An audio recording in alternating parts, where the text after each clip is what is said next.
My name's Noah Matthews, and for the last 6 years, I've been backpacking across America. Not the vacation version of it either. I'm not talking about staying in nice cabins, taking pictures of national parks, or posting sunsets online. I mean actual backpacking. Sleeping in cheap motels when I could afford them, sleeping in campgrounds when I couldn't, walking highways with 40 pounds strapped to my back because the next town was still another 15 miles away. Most of the time, I made money however I could. Construction cleanup in Oklahoma, unloading trucks outside Dallas, washing dishes at a diner in Idaho for 3 weeks because my boots had fallen apart and I needed enough cash for new ones. I spent almost 4 months one year cleaning campsites at a state park in Oregon just because they let me sleep in an old maintenance shed behind the ranger station. A lot of people think that kind of lifestyle sounds relaxing. It's not. Most days are uncomfortable. You're hot, tired, dirty, and constantly trying to figure out where you're sleeping next.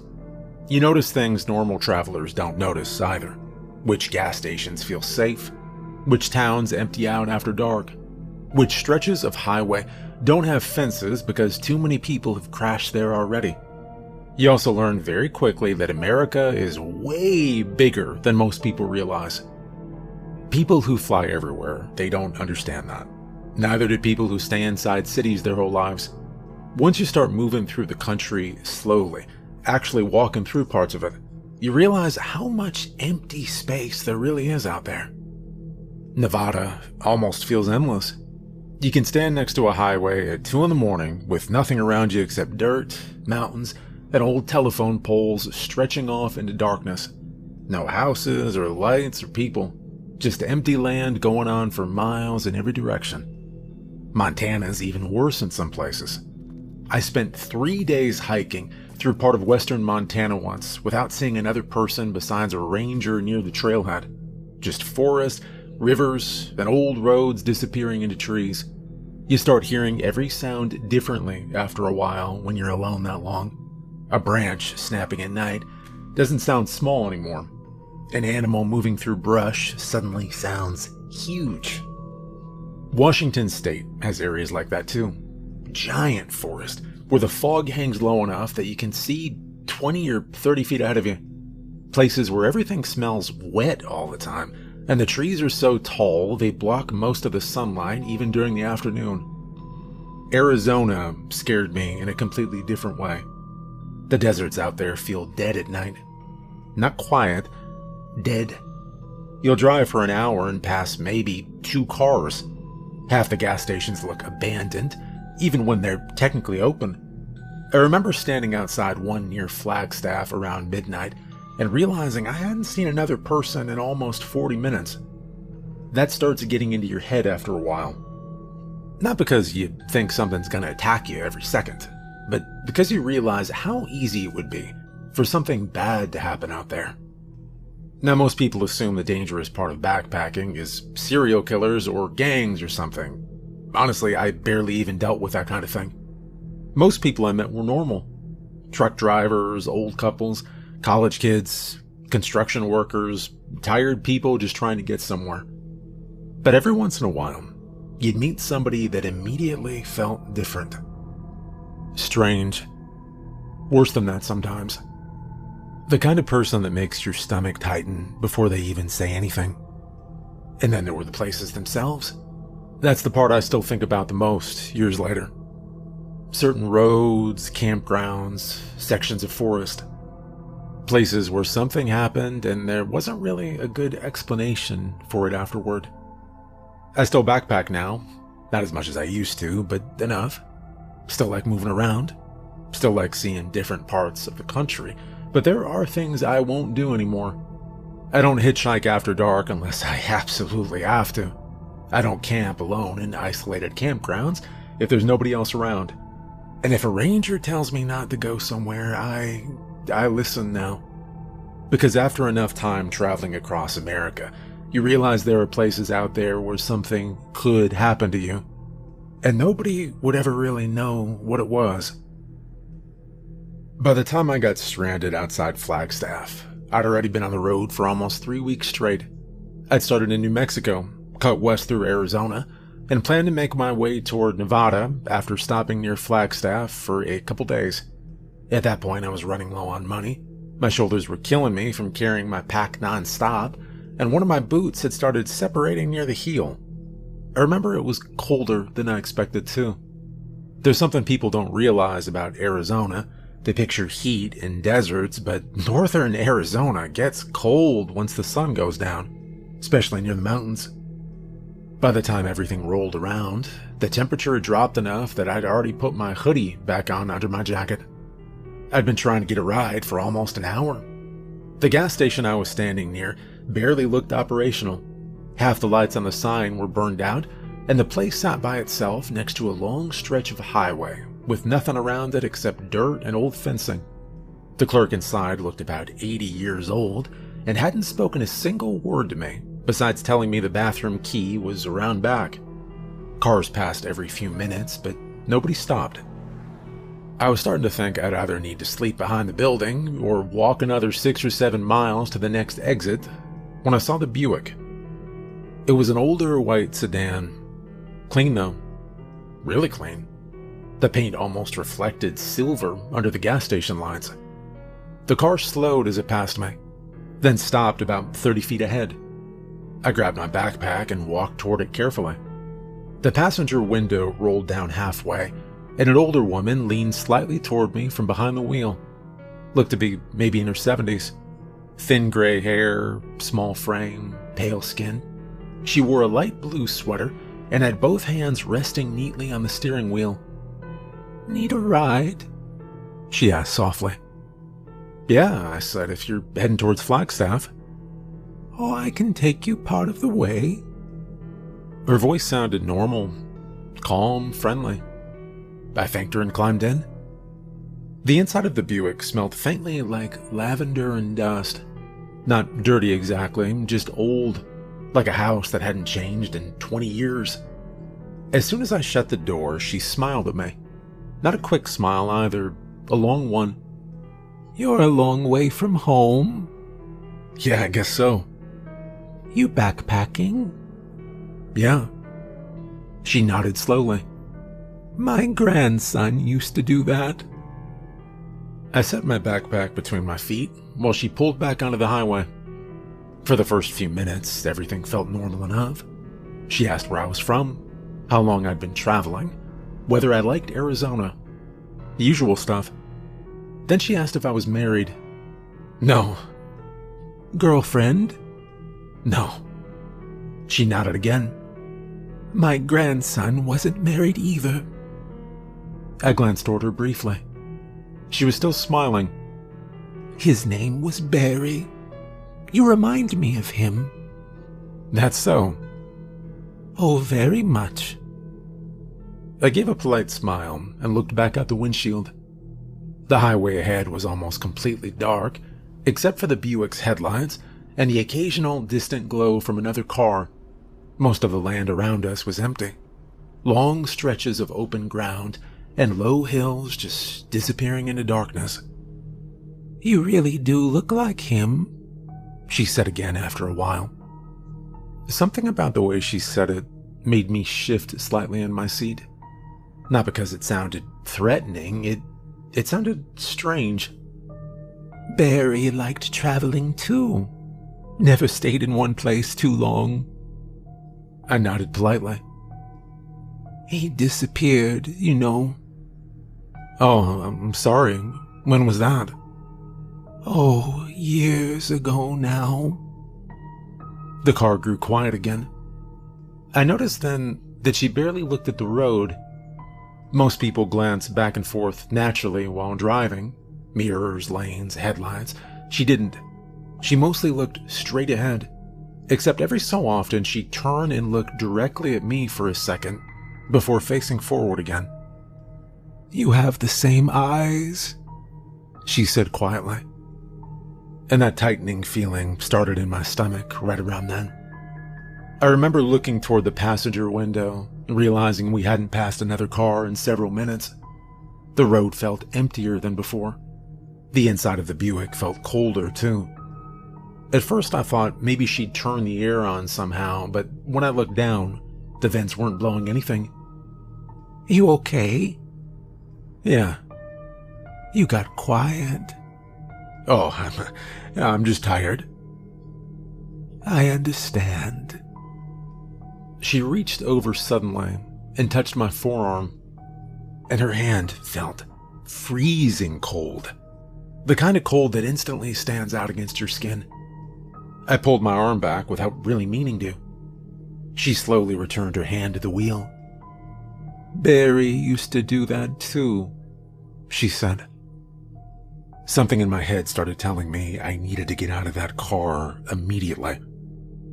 I tried calming myself down at first. She was probably just a little lonely, you know? My brain was trying to turn an awkward car ride into something scary because I'd been traveling alone too long. Then she spoke again. "I always hoped he'd come back someday." I didn't answer this time. Outside, I finally saw traffic lights ahead in the distance near an intersection, and relief hit me almost instantly. More lights, more people. The Buick slowed gradually as we approached the red light, and that's when I noticed she was smiling again. Wider now. The car rolled to a stop, and then very slowly she turned her head toward me. And I still remember exactly what I saw. Her eyes were gone. Not damaged or bloodshot. Gone. Just empty black sockets, staring directly back at me while she smiled. My entire body locked up for about half a second, and then I grabbed the handle and shoved the passenger door open. I got out so fast I almost fell into the road. A horn blasted somewhere behind me as I stumbled backward away from the Buick. My backpack slammed against the side of the car as I backed toward the sidewalk near the intersection. The old woman never moved. She just sat there with both hands resting calmly on the steering wheel, still smiling at me. Cars slowly started lining up behind the Buick at the light. Nobody else seemed to notice anything wrong. I remember hearing another horn, then another. The light turned green. For several seconds, the Buick didn't move. And then finally, slowly, it rolled forward through the intersection. I stood there breathing hard while the car drove away down the highway. The taillights got farther and farther away. Then they started dimming. At first I thought maybe the road curved, but it didn't. The taillights just kept fading weaker and weaker, until eventually they disappeared completely into the darkness ahead. No turn or exit, just gone. I ended up getting a motel room that night, about 2 miles away, after walking the rest of the way into town. I barely slept. Around 3 in the morning, I started searching online for missing persons cases around Flagstaff, mostly because I couldn't stop thinking about the grandson she mentioned, Barry. Eventually, I found an old article from the late 80s about a missing college student named Barry Collins, who disappeared while driving home outside Flagstaff in 1987. There was a picture attached to the article. And honestly, I did look like him. Not totally, not enough to matter normally, but enough that the similarity made my stomach drop when I saw it. I shut my laptop right after that, and I never stood on a roadside after dark near Flagstaff again. I met Dennis Warren outside Tonopah, Nevada, sometime around late October. That entire stretch still makes me uneasy when I think about it. Northern Arizona feels isolated, but Nevada feels empty in a completely different way. There are huge sections of highway out there where it honestly seems like the rest of the world just stops existing. No towns or buildings, sometimes not even fences. Just dirt, rock, and mountains sitting under endless sky. I'd been walking alongside the highway for almost an hour when Dennis picked me up. The sun had already started dropping behind the mountains, and the desert was turning that dark blue color everything gets right before night fully sets in. I remember the wind, too. Cold and dry enough that my lips were cracked from it. Dennis pulled over in an older red pickup truck about 50 yards out of me. The truck itself looked rough but functional. Mud splashed along the sides, one headlight dimmer than the other, the bed stacked with plastic containers and old camping gear tied down beneath a faded tarp. I walked up carefully and leaned down toward the passenger window.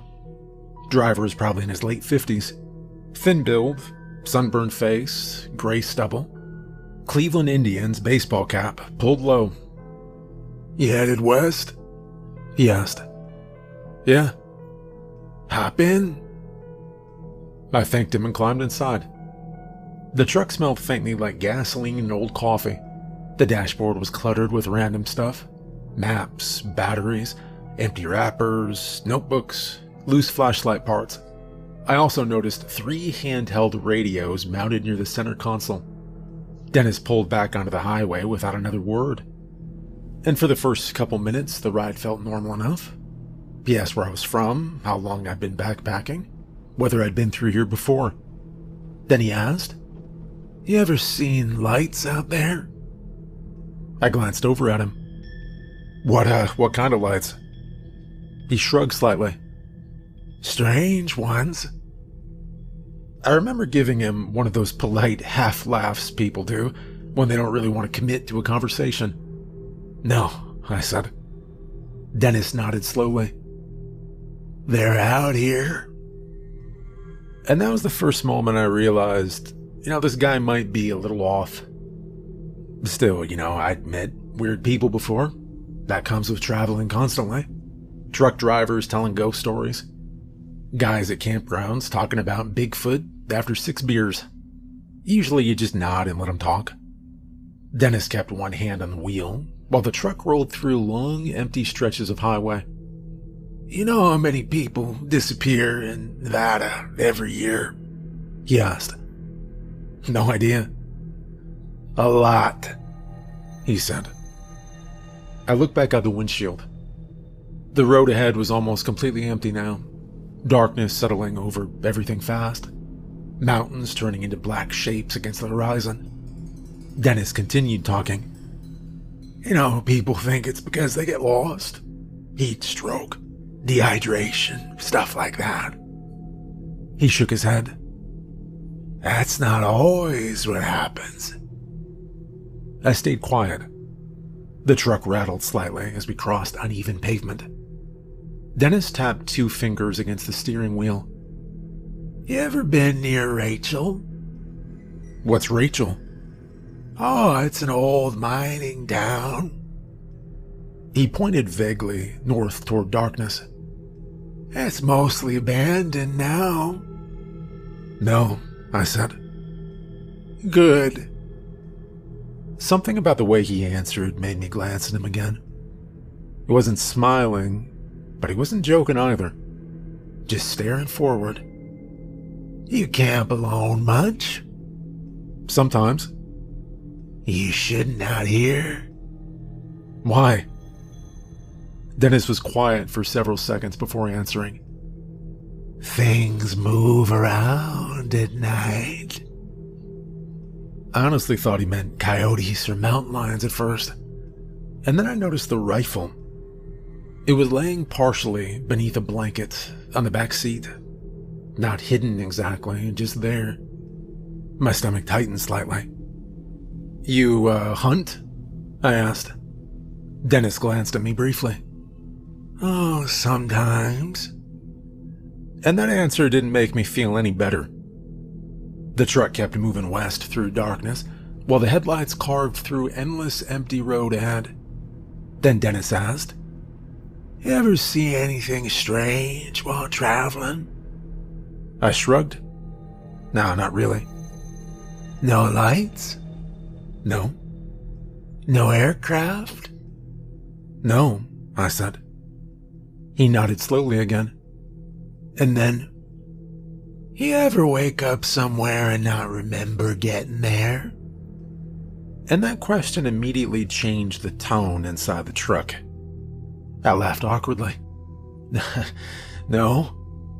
But Dennis didn't laugh. The truck seemed louder suddenly, tires humming against pavement, wind rattling lightly against the doors. "You'd tell me if you did, right?" Yeah, sure." He kept staring straight ahead. "I'm serious." I looked toward the passenger window again. Nothing outside except darkness and occasional roadside reflectors. That feeling started creeping into my stomach again. Same one I'd felt in Arizona. That instinct telling me something wasn't right. Dennis kept talking quietly. "You know, people think UFO stories are stupid till they spend enough time out here." He tapped the steering wheel again. "And then they start seeing things." "Yeah? What kind of things?" "Oh, lights, mostly." He paused. "Shapes, sometimes." The truck accelerated slightly. "You know what the military tests out here?" "No." "Neither does anybody else." Another long silence. And then Dennis looked at me sideways for a second. "You know, you're very calm." "What?" "Oh, you're calm." I shrugged. I don't know.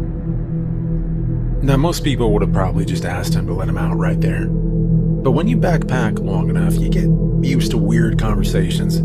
You learn not to overreact unless you absolutely have to. Still, every instinct I had was telling me I needed to get out of that truck soon. Dennis adjusted one of the radios absentmindedly. Static briefly went through the cab. "You know what bothers me?" "What's that?" "People disappear out here all the time." He glanced toward me again. "Some of them, they come back wrong." I didn't say anything. The truck kept driving faster. Nothing insane, maybe 80 now. But on those dark Nevada highways, 80 feels much faster than it sounds. Dennis kept staring at me intermittently. Finally, he asked, "How long have you been awake?" "What?" "How long since you slept?" I don't know, last night." He nodded slowly, like he was confirming something in his head. And then without warning, he reached beneath the driver's seat, and every muscle in my body tightened immediately. But instead of a gun, he pulled out a large flashlight. Before I could react, he clicked it on and pointed it directly into my face. The sudden brightness blinded me for a second. Dennis leaned closer slightly, while studying my eyes. Then finally he said, "I knew I shouldn't have stopped." And that was enough for me. I grabbed the passenger handle immediately. The truck was entering a long curve in the highway then. Cold air exploded into the cab. And then I jumped. I hit the ground hard enough to knock the air out of my lungs instantly. My shoulders scraped against dirt and rock, while my backpack dragged me sideways across the shoulder. And for a second, all I could hear was scraping pavement and my own breathing. Then silence. I rolled over painfully, and I looked back toward the highway. The pickup had fishtailed partially sideways across the lane before straightening again. Its brake lights glowed red in the darkness for several seconds. I honestly thought Dennis might turn around. Instead, the truck slowly accelerated again and disappeared west down the highway until the taillights vanished completely.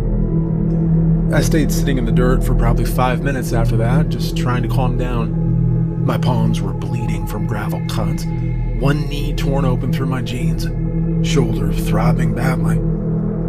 But I was alive. Eventually, I walked another 4 miles before reaching a truck stop outside Tonopah around midnight. I never reported Dennis. At the time, I honestly didn't think there was much to report. Strange guy, creepy behavior. Basically it. But a few months later, I stopped at another diner while traveling through Utah, and I saw something on the wall near the entrance. Missing person flyer. Dennis Warren. The picture was him exactly.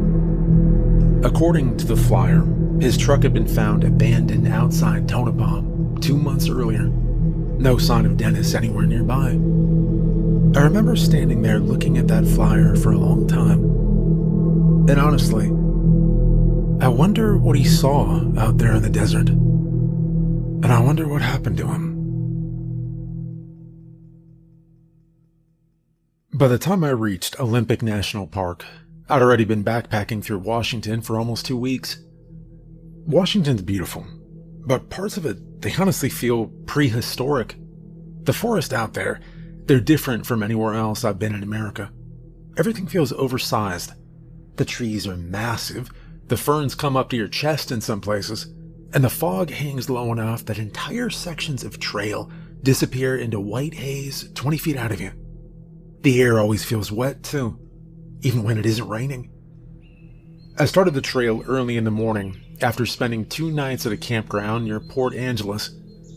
The ranger station sat near the trailhead, and I remember the ranger speaking to me for a few minutes while I adjusted my backpack. His name was Bradley Hayes, mid-40s maybe, beard, green rain jacket, calm guy. "You hiking alone?" he asked. "Yeah." "How far ain't you going?" "Oh, a couple days, probably." He nodded. "All right, stay on marked trails. Mountain lions active up there lately." "You seen one?" I asked. "Tracks. And don't hike after dark if you can avoid it." I remember laughing lightly. Yeah, wasn't planning on it. He gave a small smile, but didn't laugh back. And that should have been enough warning, honestly. The first several hours were normal. Cold air, fog drifting through trees, birds occasionally moving through branches overhead. The trail itself wound through dense forest with almost no visibility off either side.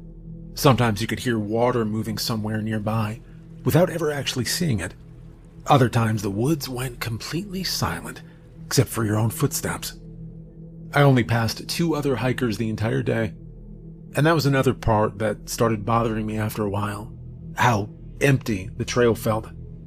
Most national parks have at least some traffic during the day, but once I got farther into the forest, it felt like I had the entire place to myself. Around late afternoon, I stopped near a clearing to eat something and rest my shoulders, and that was when I saw the snake. At first I thought it was a fallen branch lying across the trail, maybe 30 yards out of me. And then it moved. Not fast, slow. I remember freezing immediately. The thing crossing the trail, it was enormous. I don't mean slightly bigger than normal either, I mean genuinely wrong-sized. Thick as a car tire, at least from what I could see. Dark greenish-black scales sliding silently across dirt and wet leaves. I never saw the full body, but the section I saw was already huge. The rest of it kept moving out from the brush for several more seconds afterward. Long enough that my brain stopped trying to estimate how big it actually was. The snake finally disappeared into dense ferns on the opposite side of the trail, without making almost any sound at all. And I stayed perfectly still for probably a full minute afterward. And then I slowly backed away from the trail and waited. Nothing else moved. No sound or rustling. Nothing. Eventually I convinced myself, it had to be some kind of optical illusion. Maybe, I don't know, multiple snakes crossing close together? Maybe perspective distortion from the fog? But honestly, I knew what I saw, and it was too big. I almost turned around right then. I should have. Instead, I kept hiking another few miles before setting up camp near a narrow ridge overlooking part of the forest below. The campsite itself wasn't official, just a relatively flat patch of ground surrounded by trees and moss-covered rocks. I set up my tent before sunset and ate dinner while fog drifted slowly through the woods around me. By full dark, visibility had dropped to almost nothing. Everything beyond my small lantern light disappeared into gray haze. That feeling of isolation started creeping in hard around then. No voices or distant traffic or planes overhead. Nothing. Just trees and darkness stretching forever in every direction. I eventually crawled into my tent around 10 and fell asleep pretty quickly. And then sometime later I woke up. First, I didn't know why. Everything was still dark except for faint moonlight glowing through the tent fabric. And then I heard it. A heavy footstep somewhere outside. Not close right away. Maybe 30 or 40 feet from the tent. But heavy enough that I felt my entire body tense instantly. I stayed perfectly still while listening. Another step, then another. Much heavier than a person walking normally. My first thought was bear. I mean, that made the most sense. But something about the rhythm bothered me. Bears move differently. Then I heard branches crack. Not small twigs either, large branches. I remember gripping my flashlight while staring toward the tent wall nearest the sound. The footsteps stopped suddenly. Silence filled the forest again. And then I heard breathing. Close enough now that I could hear air moving through nostrils. I didn't move. Didn't unzip the tent or make noise. Every instinct I had told me not to look outside.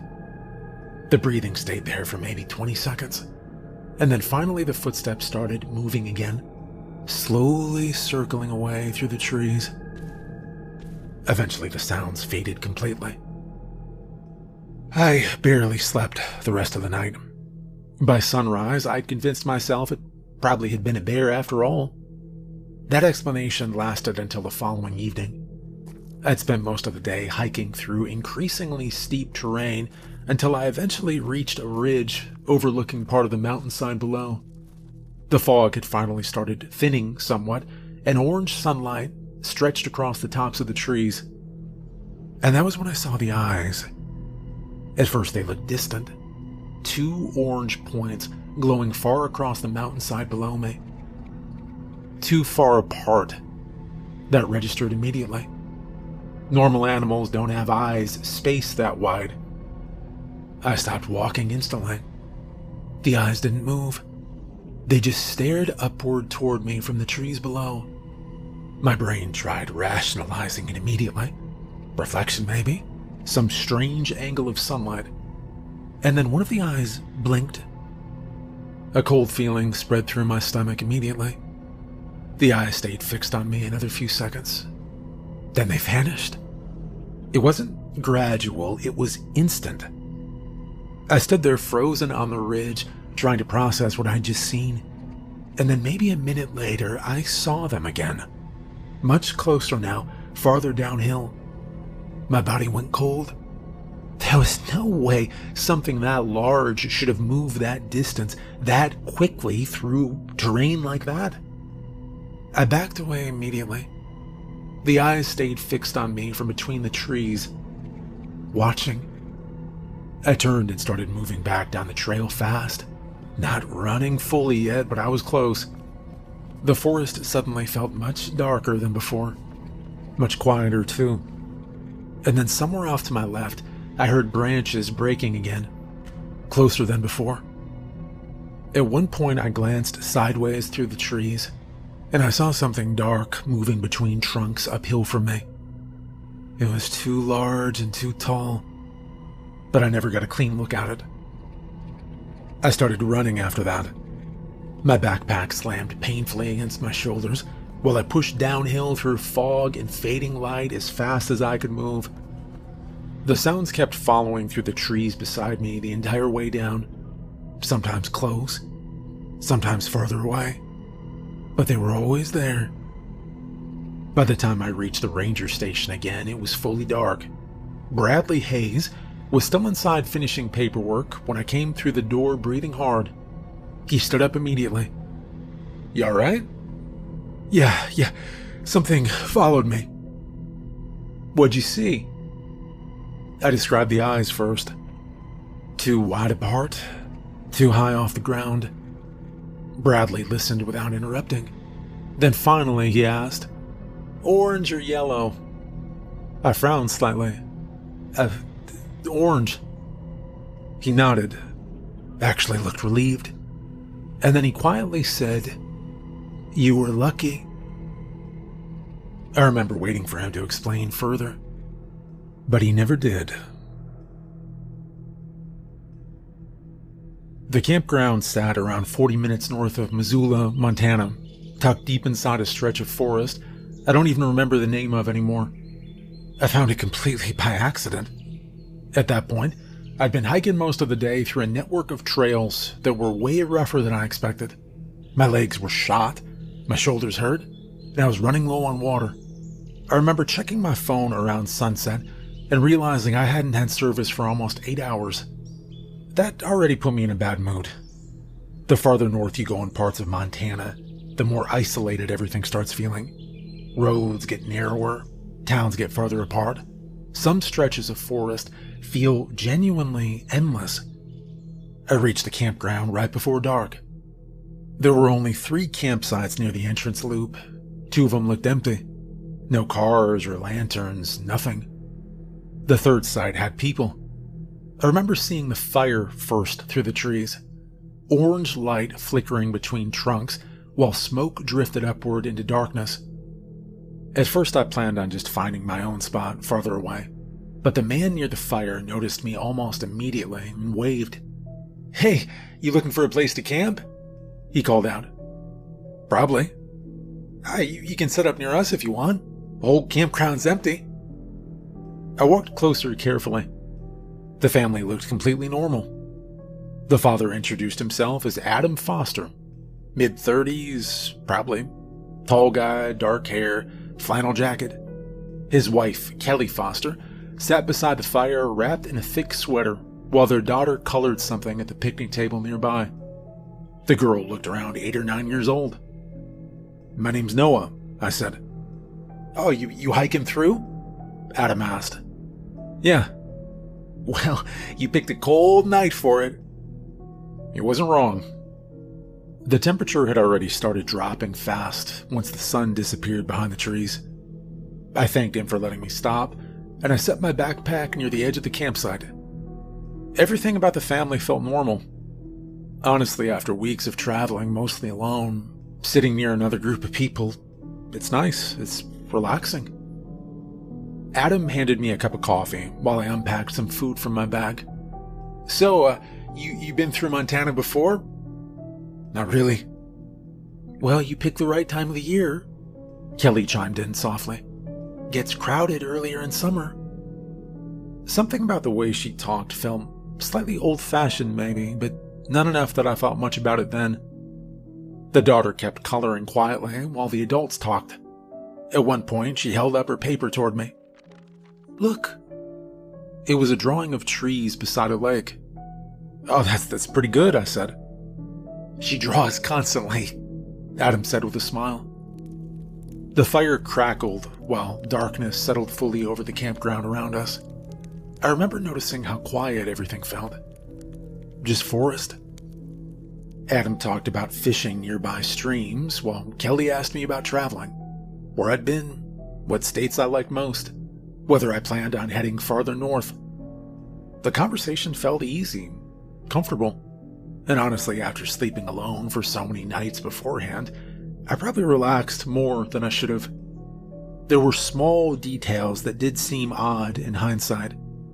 Their camping gear looked old, not dirty or damaged, just very outdated. The lantern hanging beside their picnic table looked ancient, same with the cooler near the fire pit. Even their clothes felt slightly out of place somehow. Nothing obvious enough to immediately stand out, but enough that later my brain kept replaying it. At one point, Adam asked if I wanted some stew they'd made. I politely declined and heated one of my own canned meals instead. The daughter had fallen asleep inside one of the tents by then, while Kelly cleaned up dishes near the tent. Eventually, Adam stood and stretched. "Well, we're turning in," he said. "We've got a long drive tomorrow."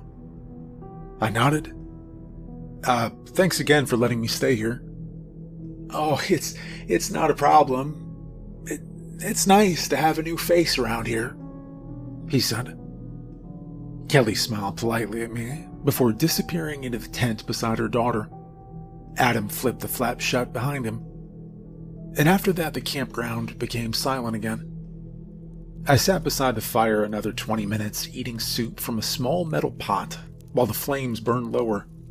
The woods around the campsite looked pitch black beyond the firelight. At some point, I checked my phone again out of habit. Still no signal.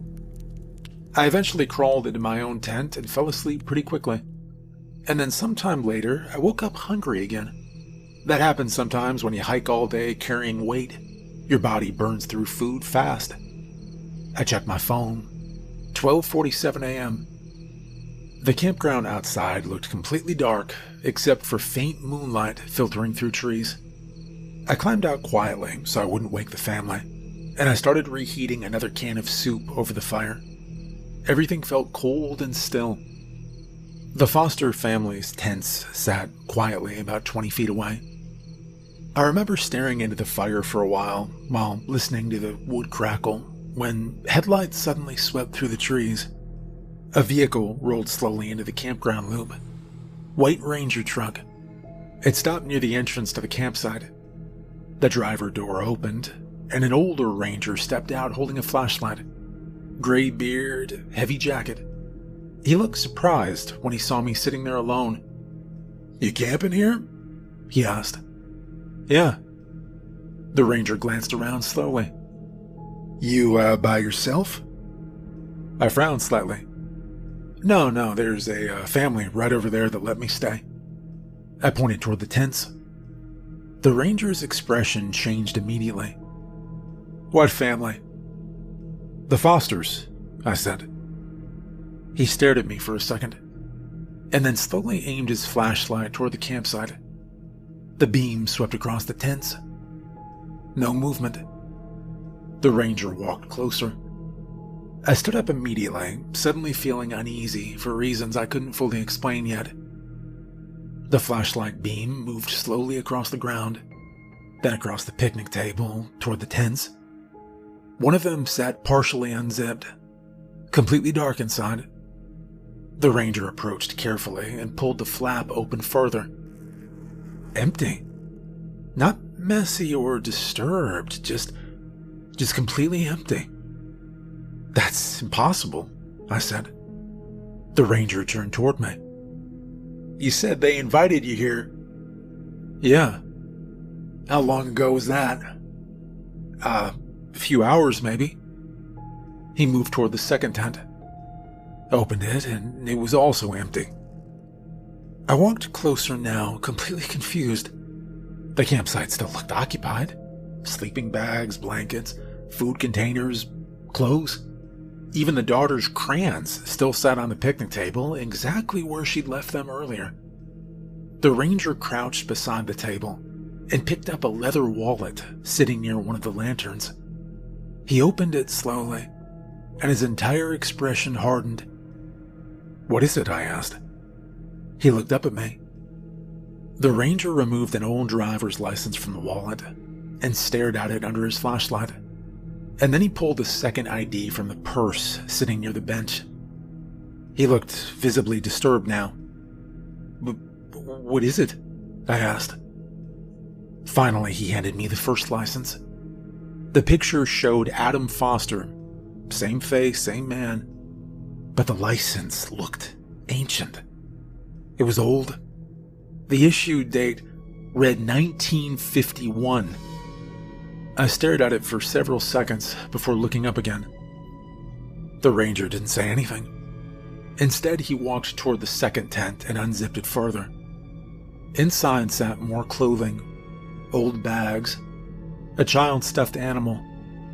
Everything looked untouched, like people had simply vanished in the middle of camping.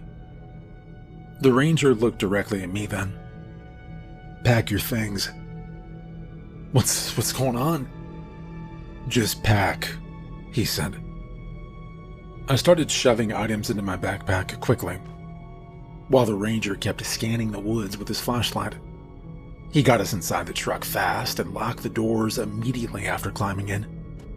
As we pulled away from the campground, I looked back once through the side window. The campsite still sat exactly where we'd left it. Fire burning low, lantern hanging beside the table. Tents unmoving in darkness. Empty. The ranger didn't speak for almost 10 minutes while we drove, but finally I asked, "What the hell was that?" He kept both hands tight on the wheel. You said they called themselves the Fosters."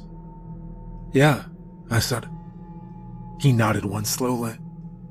And then he said, "There was a family disappeared from this campground in 1952.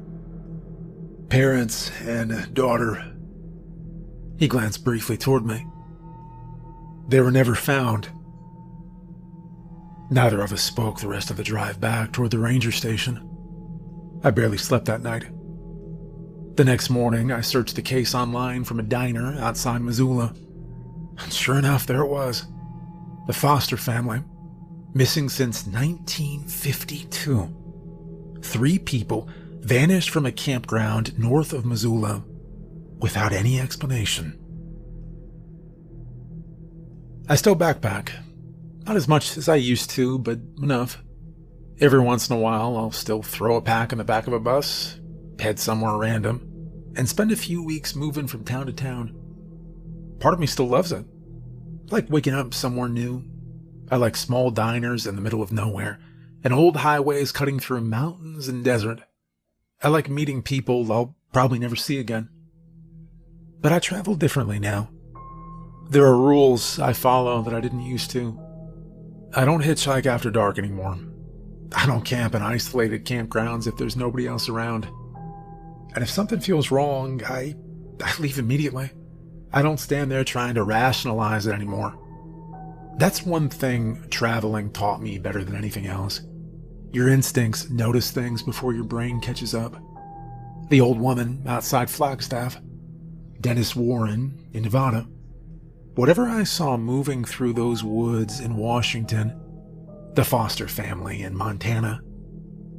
Every single time, there was a moment where part of me already knew something wasn't right. You feel it in your stomach first.